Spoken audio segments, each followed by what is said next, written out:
Bonjour les enfants, prêts pour une nouvelle histoire? Nous allons lire l'histoire de El Martín d'Or.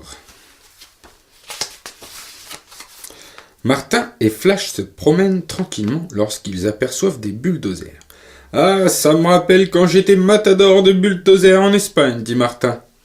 On m'appelait El Martín d'Or, continue la remorqueuse. Je n'avais peur de rien et le public m'adorait.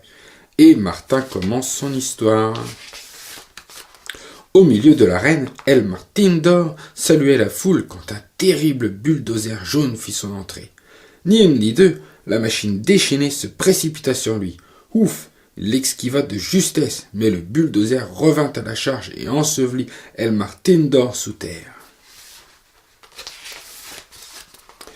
Était-ce là la fin de El Martín d'Or? Non, il en fallait plus pour en venir à bout du grand matador.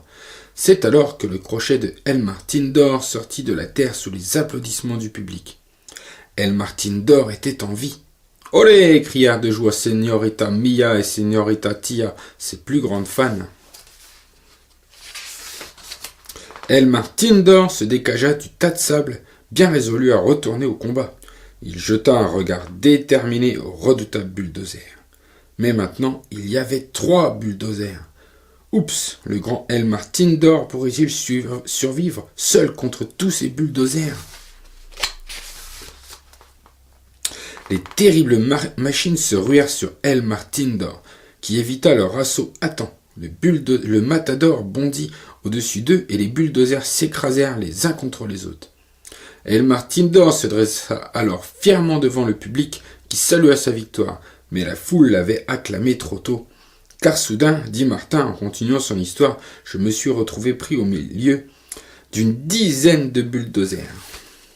« Et qu'est-ce que tu as fait » demande Flash à son ami. « Ce que j'ai fait? Eh bien, tu ne te souviens pas?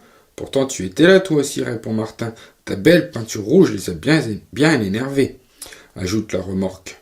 Tu hurlais tandis que les bulldozers te pourchassaient tout autour de l'arène. Mais voyons, tout ceci n'est jamais arrivé, l'interrompt Flash McQueen. Ok, alors essaye d'expliquer ça à ces bulldozers, réplique Martin. Soudain, Flash se retourne et remarque qu'il est encerclé par des bulldozers.